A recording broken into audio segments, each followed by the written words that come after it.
di abad sekitar tahun 1970-80-an, ketika industri mulai berkembang, orang mempunyai prediksi ketika industri bisa menangani banyak hal, orang tidak perlu agama. Tetapi kenyataannya tidak seperti itu, bahkan kadang-kadang berbalik secara ekstrim. Hidup di dalam kondisi majemuk ini, hal yang terpenting adalah kalau Alkitab mengatakan lakukan sesuatu seperti yang kita harapkan orang lakukan kepada kita. Keterbukaan, persahabatan, menilai yang baik, kemudian mengusahakan kebaikan bersama, itu menjadi hal yang akan menguntungkan balik kepada kita juga. Ketika pendidikan dalam keluarga bisa saling menghormati, saling menghargai, itu menjadi tempat pelatihan yang baik. Ketika orang keluar dari keluarga, lihat yang lebih berbeda, dia sudah punya modal dasar. Persepsi setiap orang terhadap pelayanan gereja mungkin tidak selalu sama. Karena itu komunikasi, relasi yang baik itu memungkinkan kesepahaman itu terjadi. Bahwa ini loh yang masih kurang, ini sudah. Dan kalau misalnya masih ada yang belum, kita punya semua wadah untuk memproses itu. Dalam pertemuan-pertemuan, dalam persidangan, dalam komunikasi, dalam pastoral, itu ruang untuk pembenahan jika masih ada yang kurang. Kita ajar lagu sekolah minggu yang baru-baru kan, karena banyak orang tua yang tahu lagu yang baru-baru. Oma bilang, ibu nih ajar katong lagu-lagu apa? Kita bilang, Oma, nanti anak-anak di rumah dong orang tua pergi kerja Oma dan cucu-cucu nanti dong mau nyanyi Oma sentau ya kan. Kita ajar anak-anak pun lagu. Pertama agak enggan, tapi abis itu dong suka. Nah, ketika satu kali lagi pimpin lansia, Oma dan Opa bilang, ibu tambah lagi lagu sekolah minggu juga.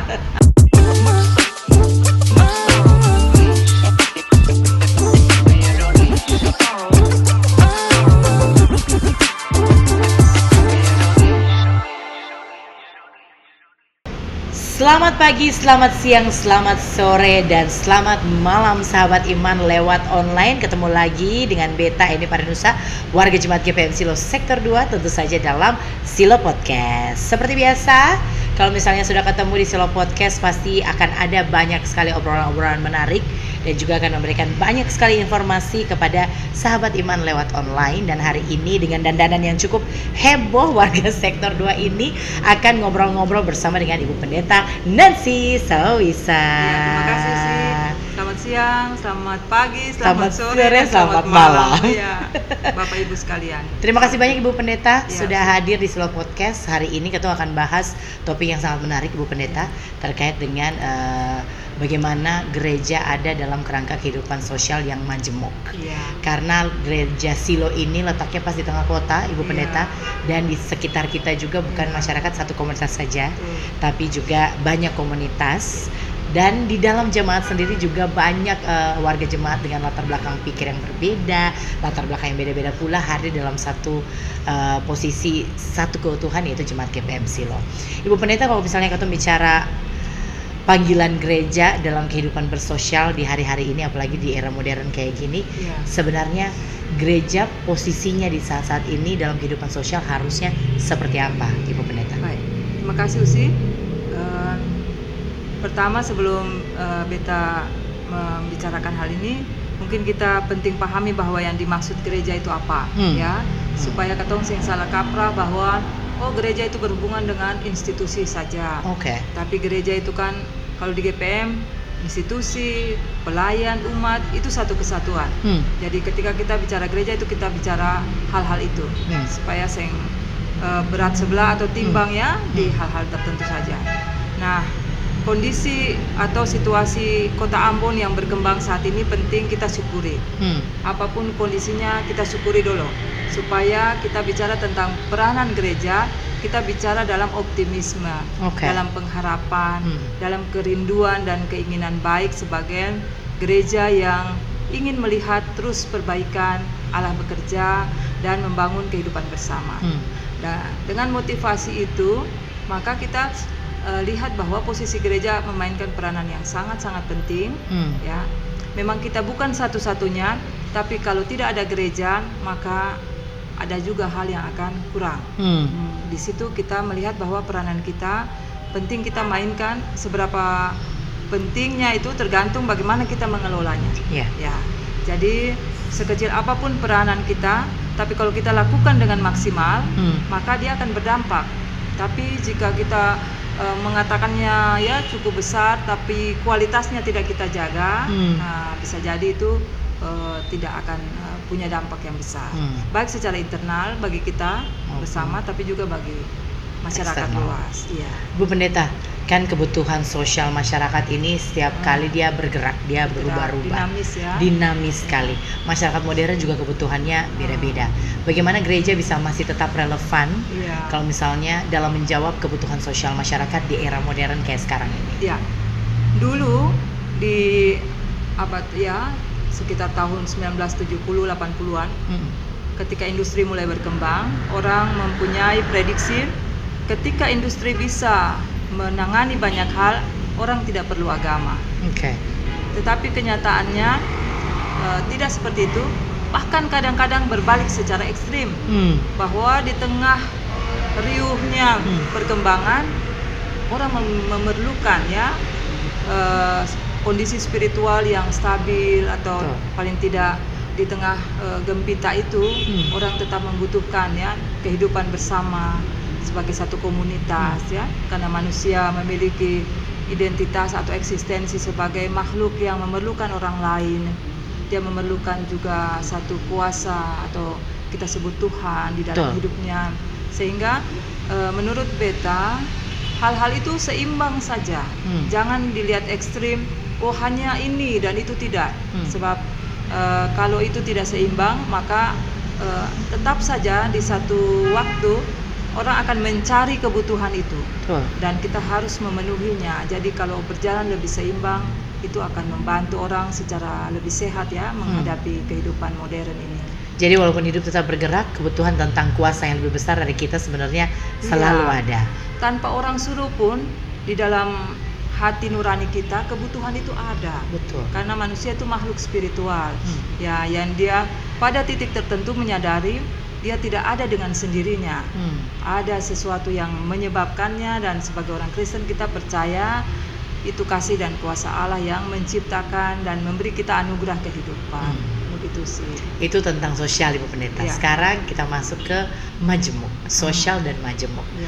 Kalau masyarakat saat-saat ini kemajemukan untuk Indonesia pasti sudah biasa, Ya. Ibu Pendeta. Tapi dalam kekristenan pun kita beda-beda. Betul. Di dalam jemaat juga sesama pelayan latar belakangnya beda-beda, pola pikirnya beda-beda. Bagaimana kita bisa menyikapi kemajemukan ini dalam batang tubuh gereja, Ibu Pendeta? Ya. Internal maupun eksternal. Ya. Kemajemukan itu sesuatu keniscayaan ya. Ya. Dua orang saja itu sudah majemuk ya. Betul. Ya. Satu keluarga itu sudah majemuk. Satu jemaat sudah majemuk, apalagi antar jemaat, antar agama, denominasi dan seterusnya. Jadi kemajemukan itu sesuatu yang memang sudah niscaya. Betul. Ya, tidak bisa kita hindari dan sebaiknya tidak dihindari. Nah, hidup di dalam kondisi majemuk ini, hal yang terpenting adalah kalau Alkitab mengatakan ya, lakukan sesuatu seperti yang kita harapkan orang lakukan kepada kita. Keterbukaan, persahabatan ya, menilai yang baik, kemudian mengusahakan kebaikan bersama, itu menjadi hal yang akan menguntungkan balik kepada kita juga. Ya, dalam pengertian bahwa kita akan bisa mengelola kemajemukan itu untuk kepentingan bersama. Dan beta rasa titik temu kita itu banyak sekali. Jadi dalam kondisi ini okelah ada perbedaan, tapi jangan kita terpaku saja. Dulu orang merasa banyak yang sama, sampai pada orang merasa kemudian melihat kita tidak selalu sama. Ada hal yang berbeda, dan yang berbeda ini penting juga untuk ditampilkan sebagai fakta, gitu. Tetapi di dalam kondisi berbeda, kita juga tidak boleh lupa bahwa ada banyak titik temu kita untuk kebersamaan kita. Nah, mari kita eksplorasi terus titik temu itu, supaya kita bisa betul-betul menjadi manusia di tengah kehidupan yang alamiah ya, dalam kebersamaan ini. bahwa orang ketika kita membutuhkan kebaikan, orang lain juga sedang membutuhkan kebaikan. Kita butuh diperhatikan, banyak orang lagi juga membutuhkan itu. Titik-titik temu seperti ini membantu kita memahami kemajemukan seberapapun banyaknya perbedaan yang ada. Ya. Ibu Pendeta, kemajemukan dan perbedaan ini seringkali menjadi starting point perpecahan. Iya. Ada yang kadang-kadang tidak tahan Betul. dengan perbedaan dan akhirnya memilih untuk melepaskan diri dari kehidupan bergereja atau kehidupan berjemaat. Iya. Menurut Ibu Pendeta, apa yang harus kita lakukan agar supaya perbedaan ini tidak menjadi titik awal perpecahan? Iya, betul. Apalagi dalam pelayanan ya, Ibu Iya, Pendeta. memang akan mulainya penting dari keluarga ya. Ketika pendidikan dalam keluarga bisa ya saling menghormati, saling menghargai, itu menjadi tempat pelatihan yang baik. Ketika orang keluar dari keluarga, lihat yang lebih berbeda, dia sudah punya modal dasar. Jadi keluarga itu punya modal sosial yang kuat untuk mempersiapkan setiap individu terjun ke dalam komunitas yang lebih luas, termasuk gereja sekalipun. Sebab di gereja kita juga bertemu dengan orang dari berbagai latar belakang. Nah, berjumpa karena berbagai kondisi toh. Jadi kalau di keluarga itu sudah cukup baik, maka itu bisa menjadi modal yang kuat. Nah, sekarang bagaimana peran gereja kan? Setelah keluarga, gereja harus bisa berperan supaya dia menjadi ruang yang aman, ruang yang ramah ya, hospitality itu. Ruang yang memberi juga kesempatan berekspresi, ya, sehingga setiap orang yang merasa hadir di gereja, dia pada satu sisi memberikan apa yang bisa dia beri, tetapi juga menerima sesuatu dari kebersamaan itu. Kalau ini bisa berjalan seimbang, orang akan bertumbuh secara lebih sehat, secara mental ya, dan spiritual. Kalau Ibu Pendeta lihat di GPM sekarang, apakah ini sudah seimbang belum Ibu? Give and take. Ketika kita datang memberikan energi, apakah energi balik sudah ada, sudah maksimal atau belum? Ya, memang seringkali kita sangat mengharapkan kepentingan persekutuan itu ya diutamakan, ya, seakan-akan itu menjadi kewajiban kita. Tetapi juga ada hak warga jemaat yang penting untuk didapatkan, dan memang di dalam banyak program, banyak pendekatan, gereja sudah berusaha untuk melakukan itu. Persepsi setiap orang terhadap pelayanan gereja mungkin tidak selalu sama. Nah, karena itu komunikasi, relasi yang baik itu memungkinkan kesepahaman itu terjadi. Bahwa ini loh yang masih kurang, ini sudah, dan kalau misalnya masih ada yang belum, kita punya semua wadah untuk memproses itu. Dalam pertemuan-pertemuan, dalam persidangan, dalam komunikasi, dalam pastoral, itu ruang untuk pembenahan jika masih ada yang kurang. Nah, kita syukur bahwa warga jemaat kita dan para pelayan itu di dalam segala keberadaannya berusaha sebaik mungkin apa yang bisa. Memang tantangan perubahan itu ada karena itu juga mempengaruhi spiritualitas, waktu, ya kan, cara berkomunikasi, dan karena itu memang kita terus harus melihat dengan cara apa jemaat kita ini lebih suka belajar. Ya, kalau misalnya sekarang kan anak-anak muda komunikasi visual lebih diutamakan, ya misalnya. Nah, itu mungkin juga akan menjadi cara jalan masuk yang baik ya untuk merangkul generasi muda. Kita bersyukur di GPM ini ada angkatan muda sehingga itu menjadi kekuatan kita juga.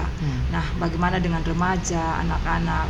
Pada satu sisi ada generasi orang tua yang pola komunikasinya tidak sama dengan kita mendekati anak-anak. Nah, bisa jadi apa yang kita pikirkan seimbang dirasa belum seimbang, bukan karena belum, tetapi karena pendekatan yang diterima secara berbeda.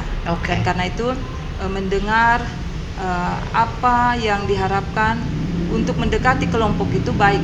Jadi ketong ingin dengar, misalnya orang tua ingin ketong mendekati dengan cara apa, dilayani. Jadi bukan hanya ketong mengatakan, tapi ketong juga mendengar aspirasi dari warga jemaat kita tuh, dan itu dibawa di dalam persidangan, pertemuan, dibahas bersama sehingga menghasilkan bukan hanya topik, tetapi pendekatan-pendekatan yang kontekstual bagi pelayanan. Jadi pelayanan tepat dan pas, sesuai dengan kebutuhan. Ya, beta punya pengalaman. Satu waktu melayani lansia, lalu beta pikir ini mau ajar lagu apa ya?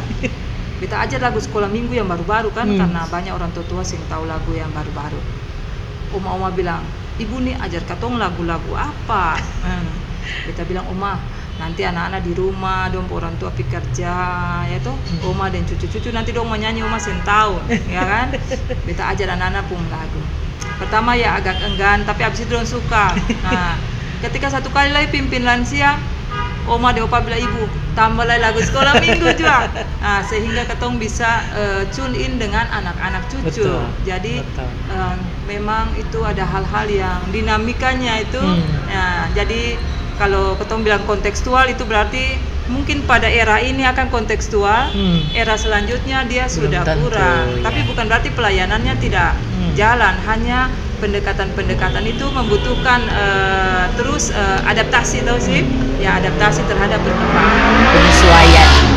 Penyesuaian yang terus terjadi sesuai dengan perkembangan zaman. Iya. Ibu Pendeta, sosial kemajemukan menjadikan gereja seringkali dianggap sebagai laboratorium perdamaian, karena katun belajar damai ini dari sini, dari gereja. Menurut Ibu Pendeta sesuai atau tidak gereja sebagai laboratorium perdamaian?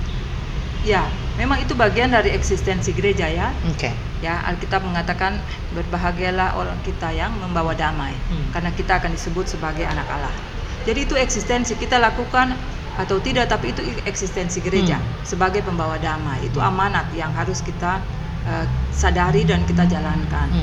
Jadi kalau tentang laboratorium ya, itu memang ada pengalaman dan yang memang betul-betul gereja jalani dengan genuine ya, tidak dibuat-buat. Ya, kita mengusahakan itu bukan hanya untuk mendapat popularitas. Gereja disebut ini dan itu tidak sama sekali. Ya, kita dalam sejarah gereja ini termasuk silo di dalamnya, kita jalankan itu sebagai satu kebutuhan dan ekspresi iman kita. Bukan karena kita ingin disebut laboratorium dan selanjutnya. Ya, itu tangkapan orang terhadap apa yang dijalankan oleh gereja, tapi pada masanya gereja menjalankan itu betul-betul sebagai sesuatu yang lahir dari kebutuhan tapi juga kerinduan akan hidup yang lebih baik. Beta rasa itu yang pertama penting, supaya kita tidak dilihat sebagai mengejar-ngejar label ya, laboratorium titel tertentu bagi gereja. Nah, karena itu memang di tempat ini di gereja kita penting untuk pendidikan perdamaian itu jalan, baik di dalam program, relasi ya, bahkan struktur di mana kita memproses yang namanya perdamaian itu. Sebab itu menjadi bagian dari kebutuhan hidup. Bukan sesuatu yang atribut saja, tapi itu memang kebutuhan hidup kita. Jadi kita bukan mengejar, tapi emang sudah begitu cara hidup kita bergereja setiap hari. Iya, betul. Ibu Pendeta, dalam menyelesaikan konflik misalnya, konflik internal maupun eksternal, bagaimana peran gereja supaya bisa membawa damai secara teologis? Ya. Pertama mungkin kita mulai dari yang internal dulu, Ibu. Ya, kita mulai dari diri kita sendiri. Ya, bagaimana kita berusaha dari hal-hal yang sederhana menyelesaikan masalah, ya. Itu harus kita lihat sebagai sesuatu yang memproses kita untuk bagaimana hidup bisa tidak masalah itu ada tetapi bisa diselesaikan. Nah, jadi tidak menganggap enteng juga masalah-masalah, tapi kita berusaha. Itu akan menjadi sesuatu, sekali lagi kita pakai kata modal ya, untuk kebiasaan. Kebiasaan dan kemudian membentuk karakter. Karakter kita bahwa hal-hal yang menimbulkan masalah berimbas pada dehumanisasi atau meremehkan ya orang atau kelompok tertentu itu tidak boleh dianggap sepele. Betul. Sebab inti daripada ajaran Kristen adalah Kristus mati untuk hal-hal seperti itu yang dianggap kadang-kadang dianggap sepele oleh manusia ini, yaitu keselamatan orang. Baik dari hal berhubungan dengan secara teologis ya kehidupan akan datang, tapi juga keselamatan di masa kini sampai hal-hal yang biasa. Betul. Keadilan ya tahu sih, Betul. makan minum, orang lapar. Nah, jadi masalah-masalah yang ditimbulkan hal-hal keseharian, hal-hal material itu tidak bisa dianggap sepele. Betul. Nah, keadilan harus ada. Dan ketika kita memperjuangkan sebenarnya itu kita sudah menjalankan yang dibilang menghadirkan tanda-tanda shalom itu. Jadi tanda shalom itu tidak harus sesuatu yang sangat bombastis, tapi dari hidup sehari-hari. Yesus itu bekerja untuk memberi makan orang lapar, untuk menyembuhkan orang sakit, untuk merangkul orang yang dipinggirkan, hal yang setiap hari bisa kita lihat dalam kehidupan sehari-hari. Tahu sih? Jadi kita dengan kehidupan sehari-hari itu tuh ketika kita jalankan itu sudah menjalankan amanat gereja itu. Ya.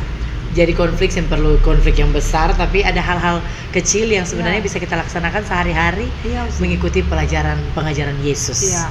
Sebab ingat ya, kadang-kadang ada konflik besar, orang mengatakan ini akumulasi dari sesuatu, ya kan? Exactly. Betul Ibu Pendeta. Akumulasi dari ketimpangan ekonomi, ketimpangan sosial, masalah-masalah. Nah, karena itu kita mulai peka terhadap hal-hal yang dianggap sederhana, remeh-temeh, ya, hal-hal biasa, padahal itu melukai, melukai orang, bahkan membuat trauma, ya.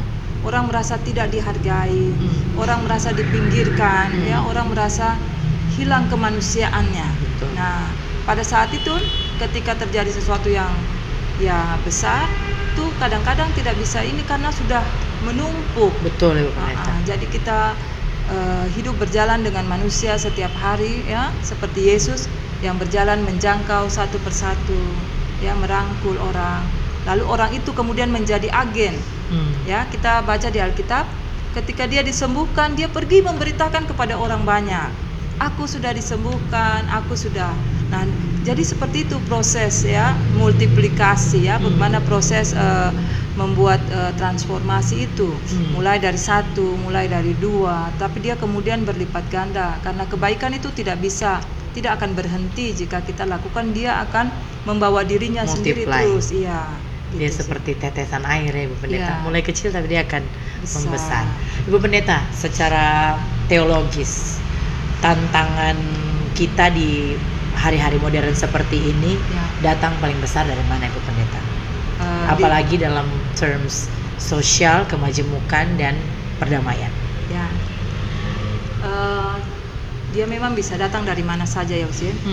Namun kalau melihat kondisi kita yang sudah begitu global, terbuka, ya, arus informasi yang begitu cepat, maka kemungkinan besar itu ya potensi-potensi itu muncul dari perbedaan persepsi, ya, tetapi juga ketidakadilan secara struktural. Ya, dia sudah masuk di dalam struktur. Dia tidak hanya oleh individu, tetapi sudah menjadi pembenaran, dianggap normal. Betul. Secara struktur, padahal itu tidak benar. Nah, itu memang yang sulit juga diubah. Betul. Jadi bisa datang dari hal yang struktur, tapi juga bisa dari kebiasaan individu, namun berpengaruh terhadap kehidupan bersama oleh karena arus informasi, ya, tampilan yang langsung bisa viral kemana-mana atau global, ya, dia mempengaruhi kebiasaan dan sampai pada karakter orang lain. Bagaimana gereja menyikapi itu Ibu Pendeta? Apalagi kalau kita berhadapan dengan hal-hal yang tidak kelihatan, seperti penyebaran informasi yang cukup luas di media digital, dan yang paling penting hal-hal yang dulunya buruk tapi sekarang sudah dinormalisasi. Ya, ada nilai-nilai kekristenan yang baik, ya, yang harus ditekankan ulang-ulang.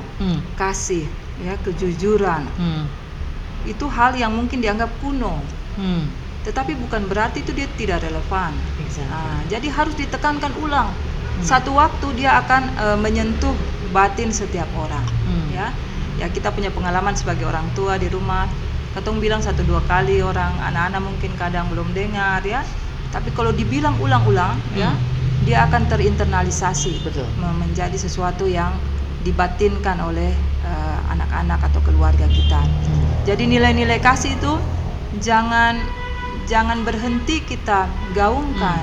Kejujuran, kebaikan, tuh sih. Lalu menjaga perdamaian. Orang tua bilang kalau ada baku tatok itu harus diselesaikan. Ya, hal-hal itu kelihatannya sepele, sederhana, tetapi kalau kita cari akar dari banyak masalah ada di ketidakjujuran, keserakahan, ya kan sih? Ya, hal yang tidak mendasar. mengasihi, ya, hanya ingat diri sendiri, sudah tidak ingat lagi banyak orang, keluarga, saudara, ya. Konflik itu banyak terjadi hanya karena itu hal-hal eksistensial tuh, hal-hal mendasar, tapi karena sudah dianggap tidak lagi terlalu dianggap kuno. Dianggap kuno. Itu biasa, kalau tidak juga kita Kayak masih bisa masalah. hidup. Ya, kita masih bisa hidup tanpa kejujuran. Tuh banyak orang tidak jujur hidup, ya kan? Sukses gitu. lagi. Sukses lagi. Kaya raya dan seterusnya. Nah, ini yang mesti kontra, narasinya mesti ada. Kita harus terus membuat narasi yang menyeimbangi atau bahkan melebihi hal-hal seperti ini. Terus menerus, ya, nilai-nilai ini dikatakan, ya, ditanamkan, lalu dipraktekkan dengan prinsip bahwa ini bukan sekedar melanjutkan tradisi. Ini nilai yang kita sedang perjuangkan untuk kebaikan dunia, begitu sih. Bukan tradisi tapi value sebenarnya, Iya, Pendeta. iya. Ibu Pendeta, hal-hal yang seperti tadi yang kita anggap remeh dan kuno itu seringkali kalau tidak kita lakukan menyebabkan ketidakstabilan sosial. Iya. Lalu bagaimana gereja memaksimalkan peran dan fungsinya agar supaya bisa menjaga value ini sehingga tidak terjadi ketidakstabilan sosial, Iya. Ibu Pendeta? Beberapa cara bisa, ya. Misalnya para pelayan, ya, kita berusaha menjadi contoh, pionir, ya. Walaupun pada saat yang sama kita tidak mau jemaat menganggap kalau pelayan tidak bikin, kita tidak. Semua harus bersama, kan, institusi, pelayan dan warga semua harus bersama-sama. Nah, tapi kita memang sebagai pelayan, orang-orang dewasa, ya, harus berusaha untuk memberi teladan kepada anak-anak. Sebab kalau mereka meneladani itu jauh lebih berharga daripada mendengarkan kata-kata, ya. Dan banyak anak-anak muda sekarang juga menjadi teladan, ya, tahu sih. Nah, jadi bagaimana gereja, kita mulai dari gereja sendiri. Nah, itu ajarannya, kemudian relasinya, kemudian strukturnya, pokoknya seluruh proses di dalam gereja itu harus benar-benar mengaktualisasi hal itu. Nah, lalu kemudian harus teguh dalam prinsip berhadapan dengan yang tidak terlalu memperjuangkan hal-hal seperti itu. Misalnya anggap ini biasa, termasuk dengan media, termasuk dengan kondisi global. Nah, ini harus dipegang teguh. Kalau bukan kita yang dipengaruhi, tapi kita harus mempengaruhi. Ya, jadi sekarang memang itu pertaruhannya. Apakah kita mau dipengaruhi atau kita mempengaruhi. Memang kita mungkin tidak menentukan sama sekali, akan ada banyak faktor yang bisa menentukan. Tapi paling sedikit kita bisa mempengaruhi. Antara lain dengan teguh pada prinsip kebenaran dan kasih yang sudah diajarkan itu. Nah, jalan dengan itu terus dilanjutkan terus. Jangan berhenti hanya karena kita sudah lakukan lalu ke depan sudah tidak lagi. Dia harus secara konsisten dan berkelanjutan itu dilakukan. Kalau kita pertahankan itu terus, maka perubahan akan terjadi.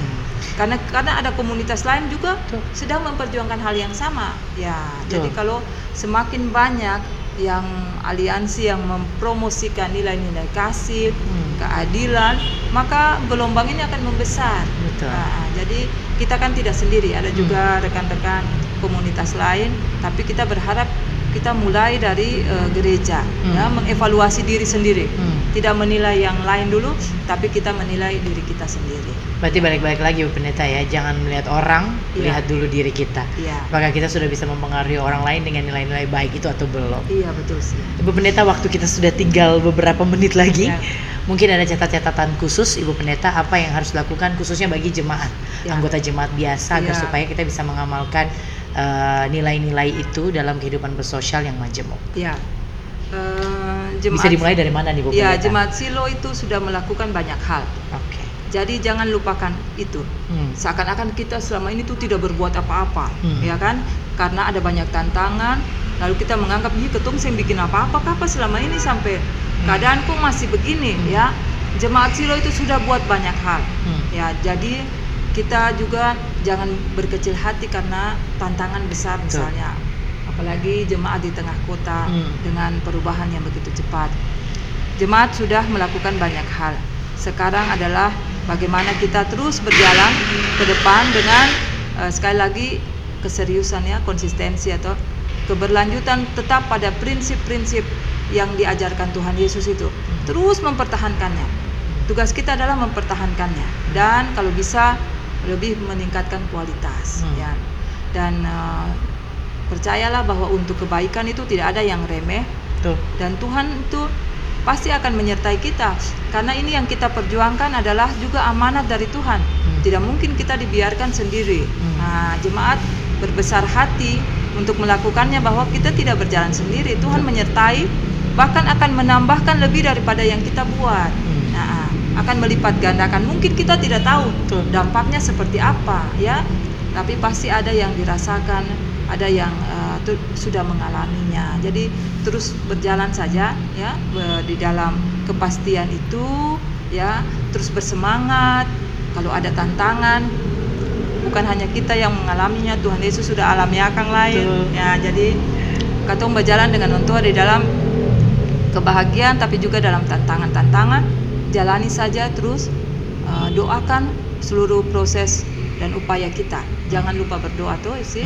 Bekerja, tapi jemaat jangan lupa berdoa. Sebab doa itu menjadi kekuatan kita untuk menggumuli seluruh kerja-kerja itu supaya Tuhan yang punya kuasa lebih melampaui dari kita itu bisa membuat apa yang kita lakukan dengan tangan-tangan kita yang terbatas ini menjadi sesuatu yang dipakai Tuhan luar biasa bagi kebaikan bersama. Bukan hanya bagi jemaat Silo, tapi bagi banyak orang. Mungkin tidak bisa kita lihat juga hasilnya sekarang ya, Pendeta ya. Betul. Harus menunggu karena apa yang kita lakukan hari ini akan kita tuai di masa depan. Baik, terima kasih banyak Ibu Pendeta. What a lovely talk. Hari ini kita sudah ngobrol banyak. Satu key point yang bisa diambil hari ini bahwa semuanya dimulai dari diri sendiri Bu Pendeta ya. Dengan mengamalkan kasih, kejujuran, murah hati, compassion, meneladani Yesus dengan segala sesuatu yang Yesus buat, itu pasti akan mendatangkan kebaikan buat kita, bahkan untuk menjadi satu komunitas yang kuat juga bisa didatangkan dari situ. Terima kasih banyak Ibu Pendeta Nancy. Terima kasih, Tuhan memberkati. Tuhan memberkati kita semua. Amin. Terima kasih Ibu Pendeta, selalu sehat. Tuhan memberkati Ibu Pendeta juga di tugas dan tanggung jawab pelayanan. Baik, Gusti. Terima kasih banyak sahabat iman lewat online sudah menyaksikan Silo Podcast hari ini. Semoga obrolan katong hari ini bermanfaat. Nanti katong ketemu lagi di Silo Podcast episode berikutnya dengan topik-topik yang cukup menarik dan pasti akan membawa banyak informasi dan kekuatan iman untuk sahabat iman lewat online. Beta ini Parusa pamit. Sampai ketemu lagi di Silo Podcast berikutnya. Shalom. Bye. Sahabat iman lewat online. Tuhan memberkati. Tuhan memberkati.